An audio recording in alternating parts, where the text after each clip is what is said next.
When we read, we sound out the words in our heads. We listen to what our brains read out.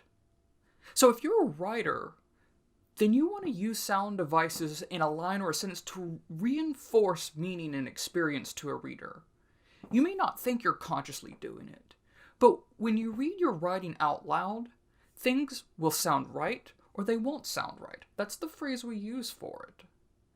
So your revision process oftentimes is about making a sentence or making a part of your writing sound right. Shakespeare does this in his monologue from Hamlet. He writes, "To be or not to be, that is the question."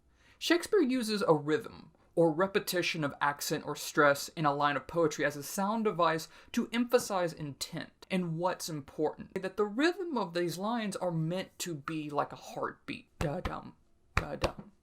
To be or not to be. Shakespeare did this, as we do this in our writing, because using sound devices helps your reader experience your story. You guide the reader into experiencing your story. For instance, when you're guiding the reader, you might use cacophony. How would you do this? Let's say you're writing horror. You want to always start off with writing a sentence that's clear, that the audience or the reader understands. Anna ran across the forest to escape the monster. But when you start to revise it, you can emphasize how scary or terrifying it may feel for Anna, and therefore how scary the reader should feel in Anna's shoes by using cacophony, or harsh, unpleasant sounds like D, B, K, and P.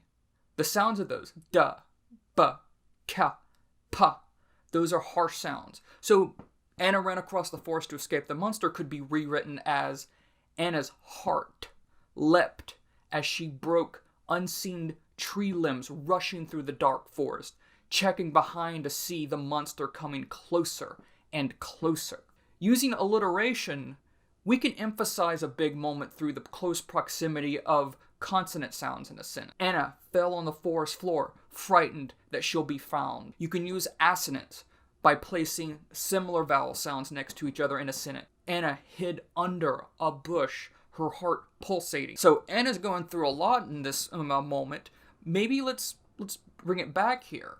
Let's use euphony, which is the opposite of cacophony. So instead of having harsh sounding words, you're using pleasant or harmonious long vowel sounds or long consonant sounds.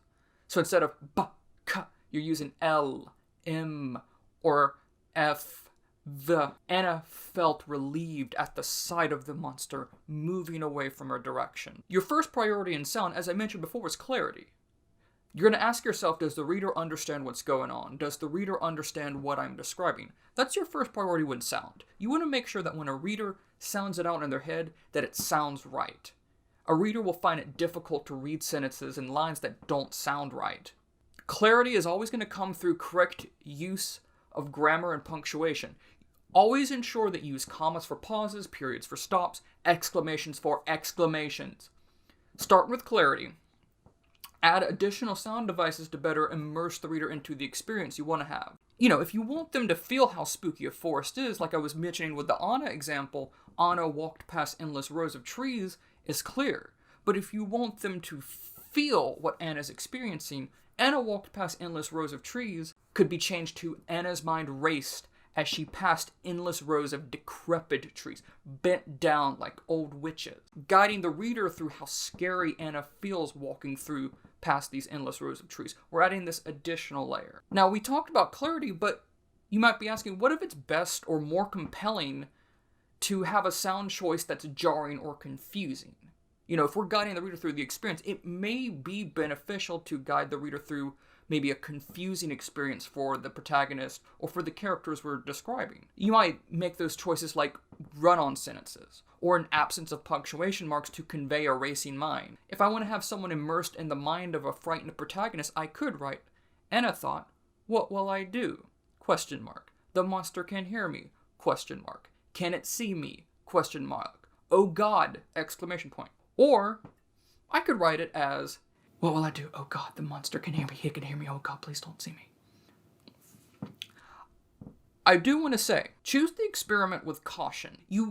Deliberate choices are different from laziness. A sound device should never obscure clarity or intent. It should add to clarity or intent. It should add to the experience you're trying to guide the reader through. Thank you for watching. If you enjoyed this video, please make sure to subscribe to DeKalb Library's YouTube channel and like us on our Facebook page.